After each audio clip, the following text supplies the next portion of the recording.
శ్రీమతి నమః. హిందూ దేశంలో హిందువులు హిందూగా బ్రతకాలి అంటే మన చేత జిజియా పన్ను కట్టించుకున్నారు పరాయి వాళ్ళు మన దేశంలోకి వచ్చి. లేదు అంటే నువ్వు మతం మారిపో, లేదు అంటే నీ ప్రాణాలు తీసేస్తావని మతం మారకపోతే ప్రాణాలైనా తీసేసేవారు, లేదు అంటే జిజియా పన్నైనా కట్టాల్సి వచ్చింది. మనం ప్రాణాలతో బ్రతికి ఉండాలి అంటే ఈ భారతదేశంలో ప్రాణాలు దక్కించుకోవటం కోసం, ఇస్లాం మతాన్ని స్వీకరించకుండా ఉండడం కోసం మనం జిజియా పన్ను కట్టించారు బలవంతంగా. ఆనాటి నుంచి ఈ రోజు వరకు కూడా హిందువులని అణిచివేస్తూనే ఉన్నారు కదా. హిందూ దేవాలయాలని ఆక్రమించేసుకుంటారు, హిందువులు కనపడితే చాలు దాడి చేసేస్తూ ఉంటారు, హిందూ ఉత్సవాలు జరుగుతుంటే రాళ్ల దాడి చేస్తారు, వాళ్ళ ప్రాణాలు తీసేస్తారు, అవసరమైతే ఆడవాళ్ళని ఎంతకైనా సరే దిగజార్చి వాళ్ళని అసభ్యకరంగా వ్యాఖ్యలు చేస్తూనే ఉంటారు. అలాంటి సంఘటనలు మనం పొరుగు రాష్ట్రాల్లో చూస్తున్నాం. అది కాస్త భారతదేశంలో కూడా అడపాదడప అక్కడక్కడ చూస్తున్నాం. పశ్చిమ బెంగాల్లో కూడా చూస్తున్నాం కదా హిందువుల మీద ఏ విధంగా దాడి జరుగుతోంది అనేది. మొన్న రాయచోటిలో వీరభద్రుడి సంబరం జరుగుతున్నప్పుడు ఎవరిని వెనకేసుకొచ్చారు, ఎవరిని నిందించారు, ఎవరికి ఆర్డర్స్ ఇచ్చారు? మీరు బహిరంగంగా పూజలు చేసుకోవాలి అంటే, మీరు గట్టిగా భజనలు చేసుకోవాలి అని అనుకుంటే మా పర్మిషన్ తీసుకోవాలని చెప్పి ఉత్తరం ఇచ్చారు కదా అక్కడ వాళ్ళకి. ఆర్డర్స్ పాస్ చేశారు కదా. ఒక స్త్రీ మూర్తిని కూడా అసభ్యకరంగా నిందించారు. అఫ్ కోర్స్ వాళ్ళకి శిక్ష ఏదో పడిందో లేకపోతే ట్రాన్స్ఫర్ ఏదో చేశారనుకోండి, నేను కాదంటలేదు. కానీ అక్కడ మన ఉత్సవం జరుగుతుంటే మనం ఏదైనా చేసుకోవాలని అనుకుంటే పర్మిషన్ తీసుకోవాలి. అది మరి పక్క వాళ్ళకి ఎందుకు వర్తించదు? నిన్న మెడ్రాస్ హైకోర్టు ఒక తీర్పు ఇచ్చింది. అదేంటో తెలుసా? మీ నివాస స్థలాల్లో మీరు భజన చేసుకోవాలి అని అనుకుంటే కలెక్టర్ పర్మిషన్ తీసుకోవాలట. ఎందుకు ఆ తీర్పిచ్చింది? గ్లోబల్ ఆర్గనైజేషన్ ఫర్ డివినిటీ అనే సంస్థ వాళ్ళ కార్యాలయాన్ని ప్రారంభించి అక్కడ మన భజనలు చేస్తూ ఉంటే పాపం పొరిగింట్లో ఉన్న వ్యక్తికి శబ్ద కాలుష్యంగా అనిపించిందిట, అందుకని కేసు పెట్టాడు. అప్పుడు ఈ హైకోర్టు ఏం చేసిందంటే తీర్పిచ్చింది, హిందువులు భజన చేసుకోవాలి అంటే రెసిడెన్షియల్ ప్రాంతాలలో ఖచ్చితంగా కలెక్టర్ పర్మిషన్ తీసుకోవాలి అని. ఇదెక్కడ న్యాయం? ఇంట్లో భజన చేసుకోరా, ఇంట్లో పాటలు పాడుకోరా, ఇంట్లో దేవుడి గురించి మాట్లాడుకోరా? అలా చెయ్యాలి అంటే పర్మిషన్ తీసుకోవాలా? మరి ఇదే న్యాయం రోజుకి 5 సార్లు మైకుల్లో చెప్తున్న వాళ్ళకు వర్తించదా? ప్రతి ఆదివారం పొద్దున్నుంచి సాయంత్రం వరకు మైకుల్లో పాటలు పాడుతూ చెవులు ఊదర కొట్టేసి అసలు ఆ శబ్దానికి చెవులు పగిలిపోతాయేమో అన్నట్లుగా వీధికి 3-4 చోట్ల మాట్లాడుతూ ఉంటారు కదా, పాటలు పెడుతూ ఉంటారు కదా, వాళ్ళకి వర్తించదా? వాళ్ళకి చెప్పలేరు, కానీ హిందువుల మీద మాత్రం దాడికి వచ్చేస్తారు. అంటే హిందువులు చేతకాని చవట సన్నాసి దద్దమ్మల్లాగా కనపడుతున్నారు కాబట్టి హిందువులకే ఆంక్షలు విధిస్తారు. మొన్న వేదారణ్యానికి సంబంధించి ఈ రంగరాజన్ నరసింహన్ గారు ఆయన ఏమో పోరాటం చేస్తున్నారు. అసలు ఆయన ఏ దేవాలయం మీదైనా సరే, ఏ దేవాలయంలో అయినా సరే ఇలాంటి అన్యాయం జరిగితే పోరాటం చేస్తూ ఉంటారు. ఆ వేదారణ్యానికి సంబంధించి దాదాపుగా 2000 చిల్లర ఎకరాలు అంత పొలాన్ని 1806 నుంచి ₹1.70 వాళ్ళేమో లీజుకి తీసుకున్నారు. ఈ రోజుకి ₹1.70 ఇస్తున్నారు. 4000 రూపాయలు అద్దె కడుతున్నారు. అంటే ఎంత దోచేసుకుంటున్నారు చెప్పండి. 2245 ఎకరాలంటే ఎంత పంట పండుతుంది, ఎకరాకి ఎంత డబ్బు వస్తుంది? అలాంటిది 2000 ఎకరాల చిల్లర అంటే ఎంత డబ్బును దోచేసుకుంటున్నారు హిందువులది. హిందువుల డబ్బు దోచేసుకుంటారు.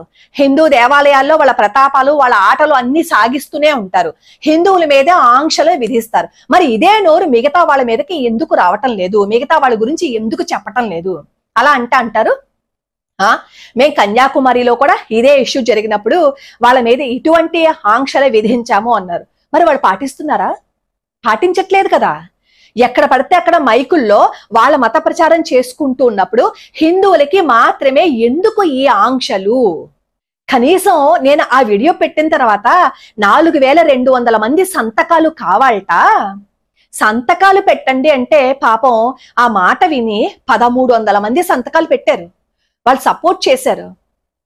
ఇంకా 2000 మంది సంతకాలు పెడితే ఆ పిటిషన్ ముందుకెళ్తుంది. ఆ సంతకం పెట్టడానికి కూడా మనసు రాలేదు కొంతమందికి. ఎందుకు అంటే అది పరాయి రాష్ట్రంలో గుడి కదా. మన వాళ్ళు మన హిందువులే నూరి పోసేశారు కదా, పక్క వీధిలో గుడికి కూడా వెళ్ళక్కర్లేదు, మీ కొంప పక్కనే ఉన్న ఈ గుడికి వెళ్ళండి అని చెప్పి నూరు పోసేశారు కదా. అలాంటిది పక్క రాష్ట్రంలో జరుగుతున్న ఆ గుడి మీద జరుగుతున్న దాడి గురించి ఎవరికి కావాలి? అవసరం లేదు. అంతెందుకు, ఈ భద్రాచలం భూములు ఉన్నాయి, 889.5 ఎకరాల భూమి పురుషోత్తంపట్నంలో ఉంది భూమి ఈ భద్రాచలానికి సంబంధించి. ఈ ఆంధ్రప్రదేశ్ తెలంగాణ విడిపోయిన తర్వాత భద్రాచలం ఏమో తెలంగాణలోకి వెళ్ళిపోయింది, ఈ పురుషోత్తంపట్నం ఏమో ఆంధ్రప్రదేశ్ లోకి వచ్చేసింది. భద్రాచలం భూములేమో పురుషోత్తంపట్నంలో ఉన్నాయంటే ఆంధ్రప్రదేశ్ లో ఉన్నాయి.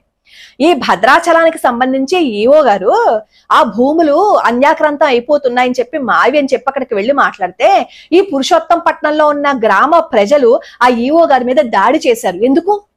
ఎందుకు చేశారు? ఇది ఆంధ్రప్రదేశ్ కాబట్టి.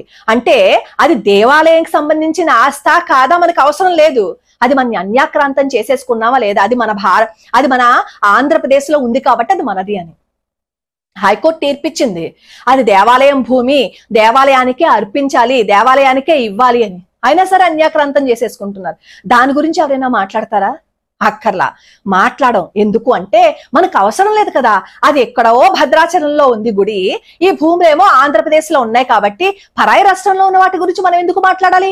ఎంతసేపు పక్క ఊర్లో ఉన్న గుడికి ఎందుకు వెళ్ళాలి, పక్క దేశంలో ఉన్న గుడికి ఎందుకు వెళ్ళాలి, పక్క రాష్ట్రంలో ఉన్న గుడికి ఎందుకు వెళ్ళాలి అని మన హిందువులే గొంతు చించుకునే మరి మిగతా వాళ్ళు అనరా?